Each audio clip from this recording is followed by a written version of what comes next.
이 시간 영적 예배의 생활에 대한 말씀 함께 은혜 받고자 합니다.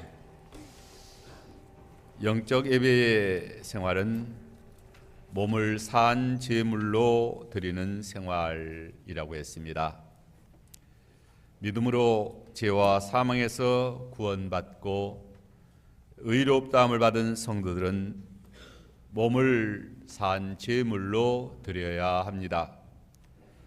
몸으로 영적 예배의 생활을 해야만 합니다.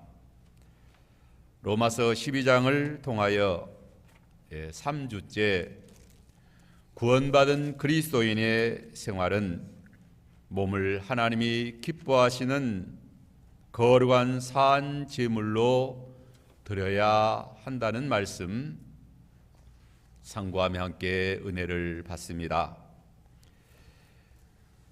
영적 예배의 생활을 잘 해야 된다는 주제의 말씀으로 우리가 은혜를 받습니다.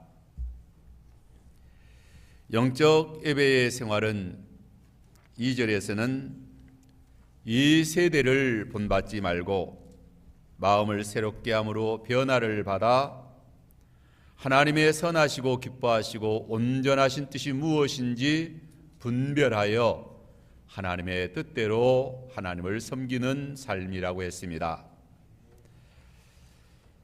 3절로 8절에서는 각 사람에게 나눠주신 믿음의 분량을 따라 선한 청지기 같이 주의 몸된 교회와 복음을 위하여 충성, 봉사, 헌신하는 생활이 영적 예배의 생활이라고 했습니다.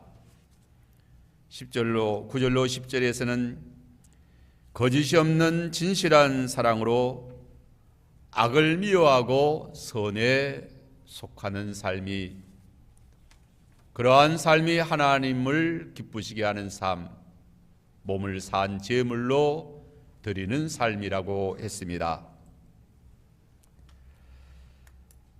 부지런하여 게으르지 말고 열심을 품고 주를 섬기라 했습니다. 소망 중에 즐거워하며 환난 중에 참으며 기도에 항상 힘쓰며 성도들의 쓸 것을 공급하며 손대접하기를 힘쓰는 삶이 하나님이 기뻐하시는 거룩한 삶인 것입니다. 이제 오늘 본문 12절에서 14절에서 21절까지의 말씀에서도 영적 예배의 삶이 무엇인가를 우리에게 잘 가르쳐 줍니다. 몸을 하나님이 기뻐하시는 거룩한 산 제물로 드리는 생활이 어떠한 생활인가를 우리에게 잘 교훈해 주고 있습니다. 성령과 말씀과 은혜가 충만한 그리스도인이 아니면 이러한 영적 예배의 삶을 살아갈 수가 없습니다. 영적 예배의 생활은 참으로 믿음으로 의롭다함을 받은 경건한 하나님의 자녀들만이 살아갈 수 있는 최고의 삶인 것입니다. 최고의 도덕률을 따라 최고의 복된 삶을 살아가는 삶이 하나님이 기뻐 받으시는 산 제물이요, 산 제사요, 영적 예배인 것입니다.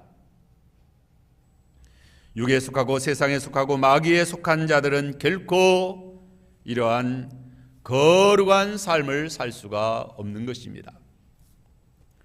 거듭난 심령과 성령과 진리로 충만한 그러한 은혜 생활을 우리가 잘 해야만 하는 것입니다. 이제 오늘 본문 말씀 통해서 첫째로 너희를 박해하는 자를 축복하라 했습니다. 14절에 보면 너희를 박해하는 자를 축복하라, 축복하고 저주하지 말라라고 했습니다. 바울은 우리 성도들에게 박해하는 자를 축복하라, 저주하지 말라 해요. 이러한 교훈은 예수께서 가르치신 교훈과 일치합니다. 예수께서 누가복음 6장 27절 29절에서 이렇게 교훈하십니다. 너희 듣는 자에게 내가 이르노니 너희 원수를 사랑하며 너희를 미워하는 자를 선대하며 너희를 저주하는 자를 위하여 축복하며 너희를 모욕하는 자를 위하여 기도하라 했습니다.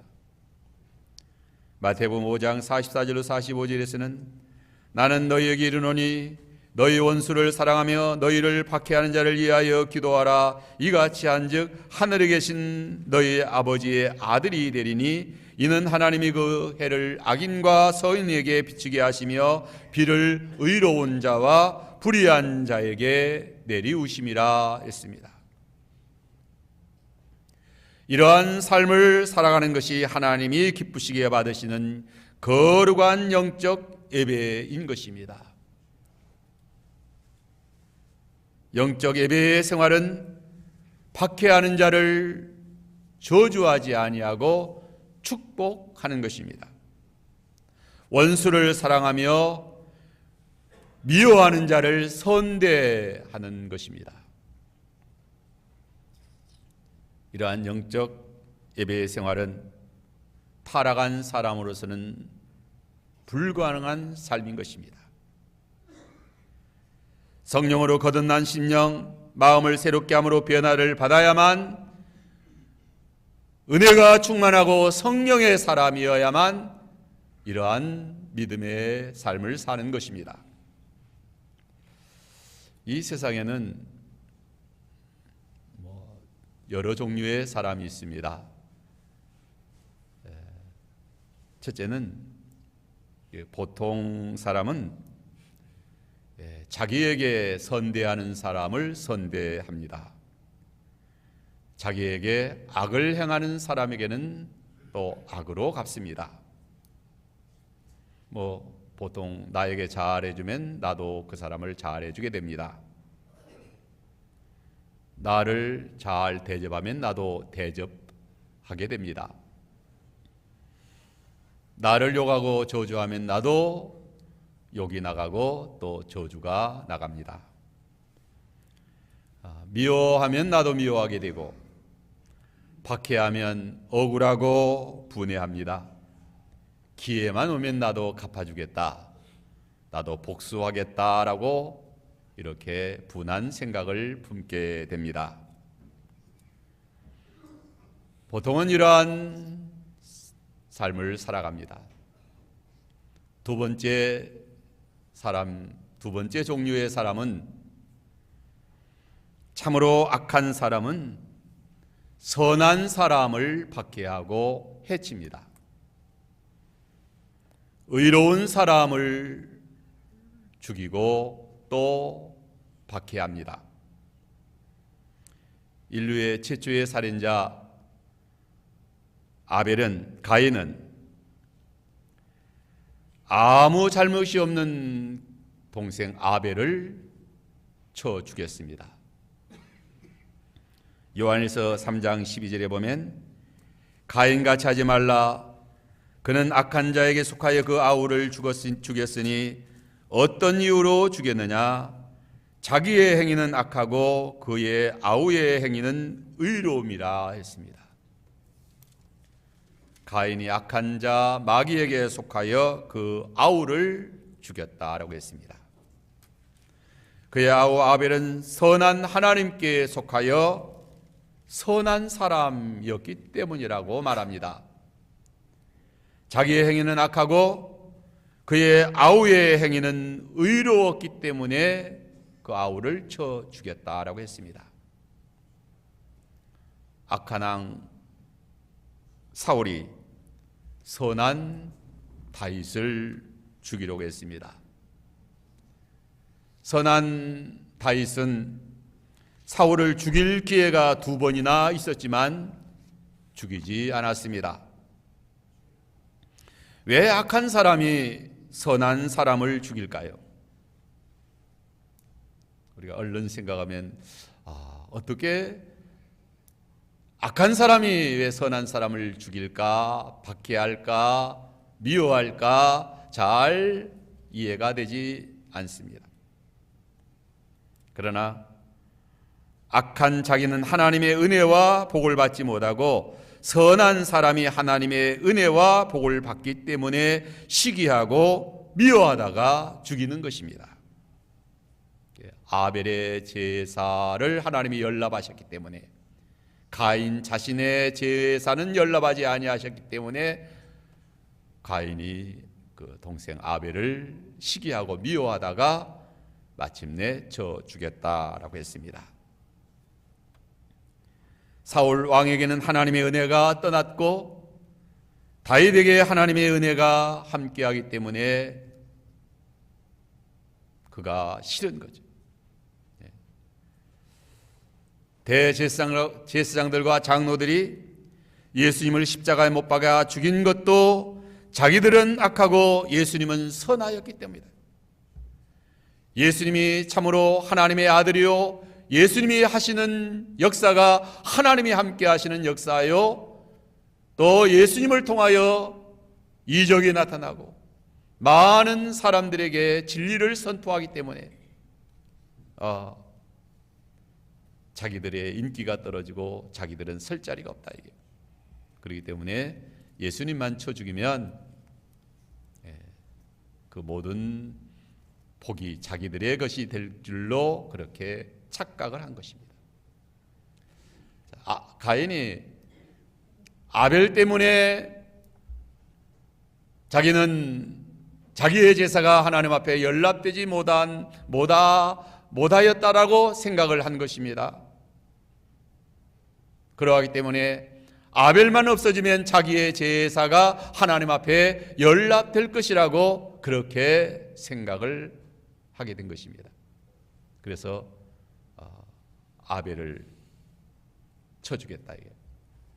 하지만 아벨에게 내리시는 하나님의 그 은혜와 복이 결코 가인에게 갈 수 없다.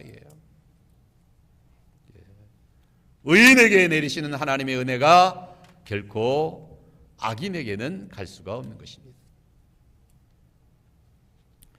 이제 세 번째로, 참으로 선한 사람은 악한 사람을 선대합니다. 오늘 본문에서 가르치는 교훈입니다. 박해하는 자를 축복하고 저주하지 않습니다. 미움을 사랑으로, 악을 선으로 갚습니다. 이러한 영적 예배의 생활은 참으로 선한 사람이어야 가능하다. 이게 성령 충만한 은혜의 사람, 의로운 사람이어야 원수를 사랑할 수 있습니다. 박해하는 자를 축복할 수 있습니다. 욕하는 자를 욕하지 않고 미워하는 자를 미워하지 않고 사랑할 수가 있습니다. 하나님께서는 사랑하는 자녀들에게 이러한 영적 예배의 삶을 요구하십니다. 이러한 영적 예배의 생활은 17절에서는 아무에게도 악을 악으로 갚지 말고 모든 사람 앞에서 선한 일을 도모하라 하고 했어요. 우리가 이러한 생활을 합니까? 나에게 해를 끼치고 욕을 하고 악을 행하는 자에게 악으로 갚지 아니하고 선을 베푼가? 아무에게도 악으로 악을 갚지 말아야 한다. 모든 사람 앞에서 선한 일을 도모하라 하고 했습니다. 교회에 나와서 주여 주여 하는 것이 영적 예배가 아닙니다. 몸으로 어떠한 생활을 하느냐가 중요합니다. 주여 주여, 마태복음 7장에 보면 주여 주여 한다로 해서 천국에 들어가는 것이 아니다. 이게 불법을 행하는 자들아 내게서 떠나가라 했습니다. 예레미야 11장 15절에 나의 사랑하는 자가 많은 악한 음모를 꾸미더니 나의 집에서 무엇을 하려느냐? 거룩한 제물 고기로 내 재앙을 피할 수 있겠느냐? 성전에 나와서 거룩한 제물 고기만 많이 드린다고 재앙을 피할 수 있겠느냐 하는 거예요. 많은 악한 음모를 꾸미면서 주여 한다고 되는 게 아니다. 이사야 1장 13절에는 헛된 재물을 다시 가져오지 말라. 분향은 내가 가증히 여기는 바요. 월삭과 안식일과 대회로 모이는 것도 그러하니 성회와 아울러 악을 행하는 것을 내가 견디지 못하겠노라. 바리새인들, 대제사장들, 성회와 아울러 악을 행하는 것을 하나님은 견딜 수 없다. 차라리 바리새인들이, 차라리 세리가, 차라리 창기가 나는 죄인으로서이다 라고 할 때에 하나님 앞에 의롭다함을 얻었다.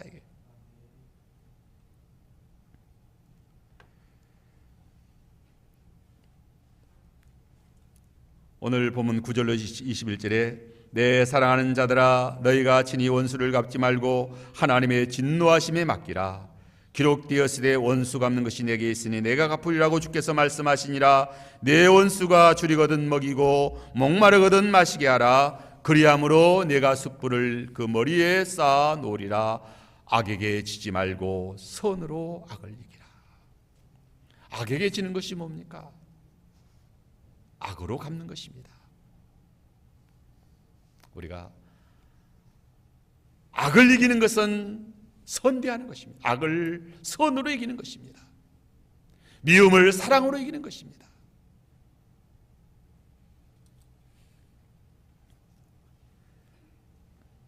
예수께서 십자가에서 못 박혀 죽으실 때 자기를 십자가에 못 박는 무리들을 향하여 아버지여 저들의 죄를 사하여 주옵소서.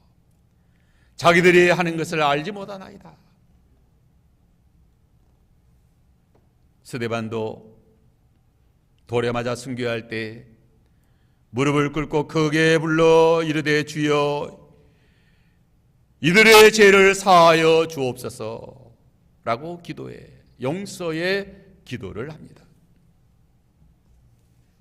이러한 기도가 우리의 중심에서부터 우러나와야만 우리가 하나님 앞에 참으로 성령의 사람이고 의로운 사람이고 또 산 제물이 되는 것입니다. 이제 15절에는 즐거워하는 자들과 함께 즐거워하고 우는 자들과 함께 울라라고 했습니다. 이는 참으로 성숙한 그리스도인의 영적 예배의 생활이 무엇임을 우리에게 잘 말해주고 있습니다. 즐거워하는 자들과 함께 즐거워하고 우는 자들과 함께 우는 삶은 자기 본위의 삶이 아닙니다. 주의 몸된 교회와 사랑하는 성도들을 위하여 사는 삶인 것입니다. 자신을 이주하는 삶이 아니에요. 이기주의가 아닌 이타주의의 삶인 것입니다.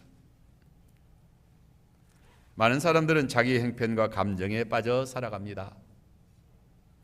자기가 즐거우면 초상집에 가서도 좋다라고 그렇게 웃습니다. 또 자기가 슬프면 잔치집에 가서도 슬퍼하고 그 잔치집의 분위기를 다 망쳐버립니다. 육에 속한 신자요 어린아이의 신자인 것입니다. 영적 예배의 생활은 자기 형편이나 감정과는 상관없이 언제나 즐거워하는 자와 함께 즐거워하고 우는 자들과 함께 울어야 하는 것입니다. 나는 즐겁지만 슬픔 가운데 있는 자들과 함께 마음 아파하고 슬퍼하는 것이에요. 나는 몹시 슬픈 일을 당하였다 할지라도 즐거워하는 자들과 함께 즐거워하는 그러한 성숙한 믿음, 자기의 슬픔을 내색하지 않고 기뻐하는 자들과 함께 기뻐하는 그러한 성숙한 믿음의 사람이 되어야 하는 것입니다. 고린도후서 11장 29절에 보면 누가 약하면 내가 약하지 아니하며 누가 실족하게 되면 내가 애타지 아니하더냐. 약한 성도들을 볼 때 참 참 자기도 약하다. 치유라는 거예요. 고린도전서 9장 19절에 내가 모든 사람에게 자유로우나 스스로 모든 사람에게 종이 된 것은 더 많은 사람을 얻고자 함이라. 모든 사람에게서 자유로울 뿐만 아니라 모든 사람을 다스릴 권세가 있지만 스스로 종이 되어 섬긴다라고 했어요. 예수 그리스도께서 친히 본을 보여주신 것입니다. 우리는 권력이 없어서 쓰지 못하는 게, 권세가 없어서 그 권력과 권세를 쓰지 못한다. 모든 사람에게 자유로우나 또 모든 사람을 다스릴 권세가 있지만 그 권을 쓰지 아니하고 스스로 종이 되어 섬기는 삶을 사는, 그러한 삶을 사는 것이 참으로 영적 예배의 생활이라는 거예요. 예수께서 그러한 삶을 사셨어요. 빌립보 2장 5절로 8절에 너희 안에 이 마음을 품으라 곧 그리스도 예수의 마음이니 그는 근본 하나님의 본체시나 하나님과 동등됨을 취할 것을 여기지 아니하시고 오히려 자기를 비어 종의 형체를 가지사 사람들과 같이 되었고 사람의 모양으로 나타나사 자기를 낮추시고 죽기까지 복종하셨으니 곧 십자가에 죽으심이라 했습니다. 예수 그리스도는 하나님이십니다. 하늘 영광을 세세토록 누릴 만왕의 왕이요 만주의 주이십니다. 그러한 주님께서 우리 위하여 지극히 낮아지셨어요. 이루 말할 수 없는 고초를 당하시고 십자가에 죽으셨습니다. 죄와 고통과 사망에 빠져있는 우리 인생들을 위하여 함께 고통을 당하여 주셨을 뿐만 아니라 그 고통과 죄의 죽음을 대신 예수님이 담당해 주신 것입니다. 즐거워하는 자들과 함께 즐거워하고 우는 자들과 함께 울라는 말씀, 하나님이 기뻐 받으시는 거룩한 산 제사, 특별히 교회 직분자들은 이런 성숙한 믿음의 사람들이 되어야 합니다. 교회 직분자들, 목사를 비롯해서 장로 또 이렇게 권사 이런 안수집사 이런 직분자들, 이 직분자들은 예수님 좀 본받아야 되잖아요. 예수님 본받아서 자기는 자유로운 자지만 또 부유로운 자지만 또 넉넉한 자지만 가난하게 되어야 하고 또 종이 되어야 하고 낮은 자리에서 섬겨야 하고 이러한 믿음의 삶을 사는 것이 참으로 예수님을 믿는 그러한 영적 그러한 산 제물이 되는 것입니다. 이제 16절에는 서로 마음을 같이하라 했는데 서로 마음을 같이하여 높은 데에 마음을 두지 말고 도리어 낮은 데 처하며 스스로 지혜 있는 채 하지 말라 했습니다. 하나님이 기쁘시게 받으시는 영적 예배는 마음을 같이하여 서로 사랑하고 화목하는 생활입니다. 서로 싸우고 다투는 생활은 마귀가 기뻐하는 생활인 것입니다. 에베소 4장 3절에 평안에 매는 줄로 성령이 하나 되게 하신 것을 힘써 지키라. 몸이 하나이요 성령도 한 분이시니 이와 같이 너희가 부르심의 한 소망 안에서 부르셨느니라 했습니다. 성령이 하나 되게 하신 것을 힘써 지켜야만 합니다. 서로 마음을 같이 하려고 힘써 노력해야 됩니다. 이 마음을 같이 하려면 첫째로 높은 데 마음을 두지 말아야 된다라고 했습니다. 높은 데 마음을 두는 것은 사람이 자기의 분수를 망각하고 분에 넘치는 그러한 기이한 일을 탐하여 마음에 두는 것을 말합니다. 시편 131편 1절에 보면 여호와여 내 마음이 교만하지 아니하고 내 눈이 오만하지 아니하오며 내가 큰 일과 감당하지 못할 놀라운 일을 하려고 힘쓰지 아니하나이다 라고 고백합니다. 높은 데에 마음을 두지 말라는 것은 허영을 품지 말라는 것입니다. 교만한 마음을 품고 다른 사람보다 높은 자리에 앉으려 하지 말라는 거예요. 다른 사람보다 좋은 자리 차지하려고 하지 말라는 거예요. 바리새인들은 잔치의 상석을 좋아하고 랍비라 칭함받기를 좋아한다고 했습니다. 대접받기를 좋아한다고 했어요. 높은 데 마음을 두지 말라는 것은 교만하지 말라는 말씀이에요. 성경에 교만하지 말라는 말씀 얼마나 많이 기록되어 있는지 모릅니다. 예레미야 13장 8절 9절에 보면 여호와의 말씀이 내게 임하니라. 이르시되 여호와께서 이와 같이 말씀하시니라. 내가 유다의 교만과 예루살렘의 큰 교만을 이같이 썩게 하리라. 또 예레미야 13장 5절에 너희는 들을지어다 귀를 기울일지어다 교만하지 말지어다 여호와께서 말씀하셨느니라. 교만하지 말지어다, 높은 데에 마음을 두지 말지어다 라고 말하는 거예요.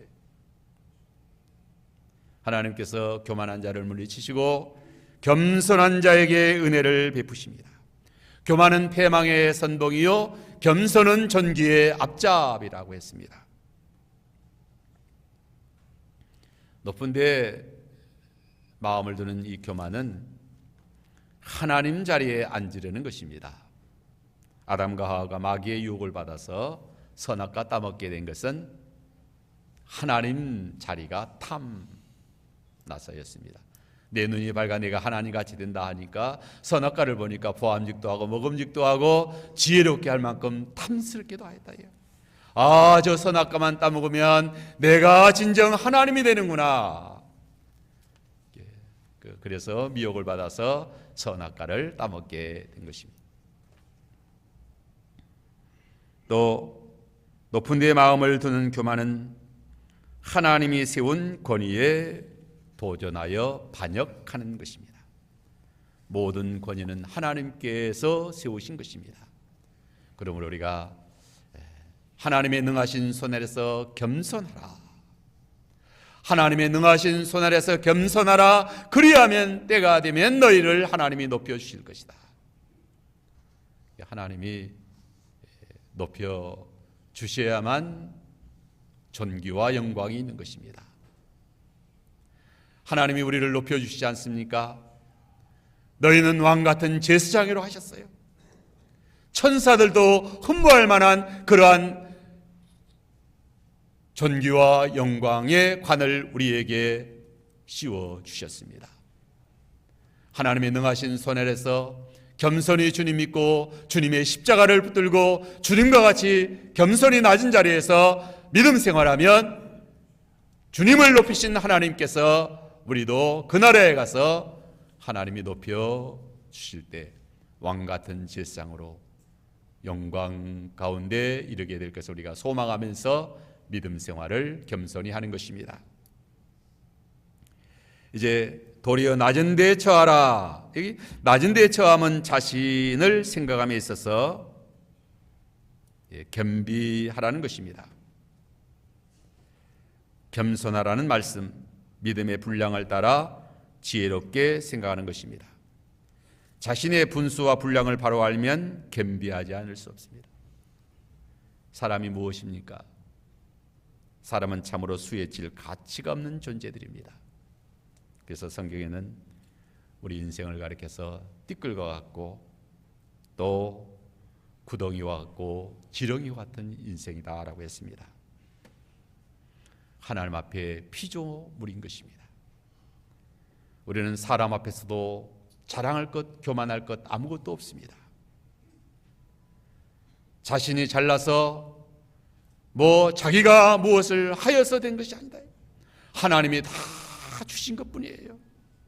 키가 큰 사람은 하나님이 키가 크게 하나님이 하셨기 때문에 키가 큰 것이고, 또 머리가 똑똑한 사람은 하나님이 머리를 똑똑하게 하셨기 때문에 똑똑한 것이고, 부와 재물을 얻게 하시고 또 하나님께서 부와 재물을 얻게 하셨기 때문에 하나님이 주셨기 때문에 그러한 것이지 자기가 한 것이 아니다. 그러므로 우리는 늘 겸손해야 됩니다. 하나님 앞에서 사람 앞에서 겸손한 그러한 믿음의 삶이 되어야 됩니다. 스스로 지혜 있는 자 하지 말라고 했습니다. 스스로 지혜롭다고 생각하는 자는 참으로 지혜롭지 못한 자입니다. 참으로 지혜로운 자는 나는 무식한 자다, 나는 아무것도 모르는 자다라고 그렇게 고백하는 자가 참으로 지혜로운 자입니다. 잠언 3장 7절에 스스로 지혜롭게 하지 말지어다, 여호와를 경외하며 악을 떠날지어다. 잠언 1장 7절에 여호와를 경외하는 것이 지식의 근본이오늘 미련한 자는 지혜와 교훈을 멸시하느니라 하고 했습니다. 지혜는 하나님을 경외하는 것이요 하나님의 지혜의 말씀을 따르는 것입니다. 미련한 자는 자기를 지혜롭게 여기고 하나님의 지혜를 버린다. 고린도전서 3장 19절 20절에 이 세상 지혜는 하나님께 미련한 것이니 기록된 바 지혜 있는 자들로 하여금 자기 계율에 빠지게 하신다라고 했어요. 주께서 지혜 있는 자들의 생각을 헛것으로 하신다고 그랬어요. 고린도전서 8장 2절에 만일 누구든지 무엇을 아는 줄로 생각하면 아직도 마땅히 알 것을 알지 못하는 자라고 했어요. 내가 뭐 좀 안다라고 하면 아직도 마땅히 알아야 될 것을 알지 못하는 자다 이게. 우리는 하나님 앞에 지혜 있는 척 해서는 안 된다. 스스로 지혜 있는 척 하지 말라는 거예요. 하나님, 솔로몬 나는 어린아이요 나는 지혜가 없습니다. 하나님 인도하여 주옵소서. 하나님의 인도를 따라 겸손히 믿음으로 나아갈 때 가장 지혜로운 자다. 이제 마지막으로 모든 사람으로 더불어 화목하라고 했습니다. 18절에 할 수 있거든 너희로서는 모든 사람으로 더불어 화목하라. 이 말씀은 모든 사람과 화목하기란 쉽지 않다는 것을 전제하고 있습니다. 그럼에도 불구하고 모든 사람과 화목하라라고 말씀하십니다. 할 수 있거든이라는 이 표현은 첫째로 인간관계에 있어서 화목하려는 욕구가 아무리 강렬해도 소용이 없는 경우가 많다는 것입니다. 둘째는 중요 진리를 거슬리지 않는 한 화목하기를 힘쓰라 하는 거예요. 중요한 진리를 양보하면서까지 또 중대한 악을 함께하면서까지 화목하라는 말씀은 아니다 이게.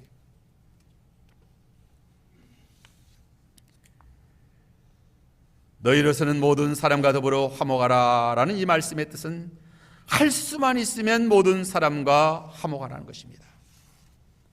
사소한 이권 문제로 화목하지 못해서는 안 된다. 아브라함의 목자와 롯의 목자가 이권 문제로 다투게 됩니다. 그때 우리는 권력 지친이 다투지 말자. 아브라함이 롯에게 내가 우하면 나는 자하겠다, 내가 우하면 나는 자하겠다. 서로 싸우고 다투서는 안 된다 이거죠. 자리 다툼으로 화목하지 못해서는 안 됩니다. 요새 화목하지 못하는 거예요. 자리 다툼 때문에 화목하지 못하는 거예요. 성격이나 성향의 차이 때문에 화목하지 못해서도 아니 되는 것입니다.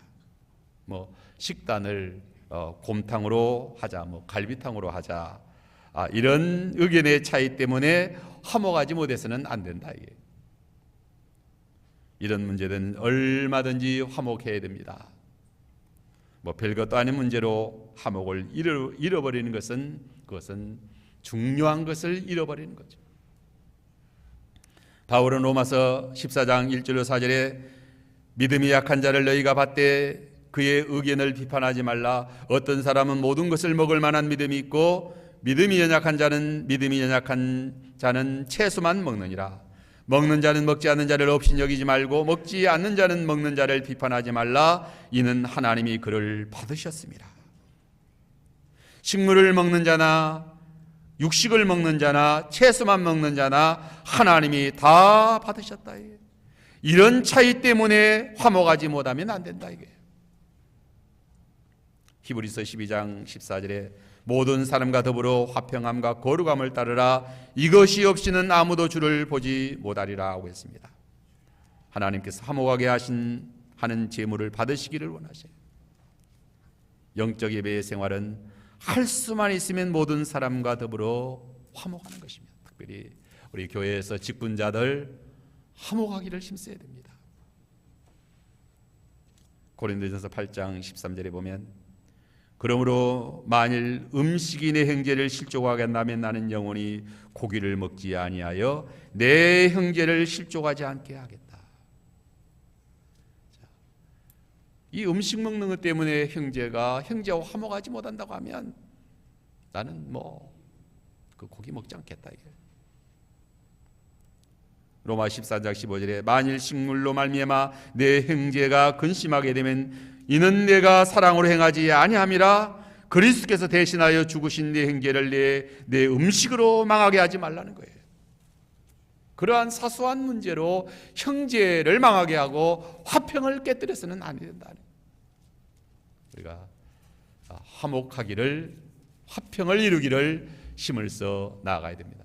부부지간에 왜 다툽니까?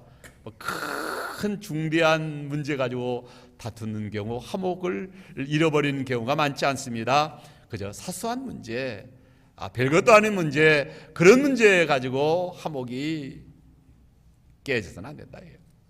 그런 것은 얼마든지 양보해야 됩니다. 누가 양보해야 될까요? 남편이 양보해야 될까요? 아내가 양보해야 될까요? 어떤 부부가 침대에 같이 누웠다가 이제 옛날에는 요새는 지금 그냥 박수만 쳐도 불이 꺼지지만 스위치를 이제 일어나서 꺼야 되잖아요. 불 끄고 자자. 누가 그 스위치를 꺼야 되느냐 이게. 남편은 아내 보고 끄라는 거예요. 나도 피곤한데 당신 좀 끄세요. 나는 밖에 나가서 힘들게 하루 종일 일하고 왔는데 집에서 있다가 그 불 하나 끄는 것도 힘들어하느냐.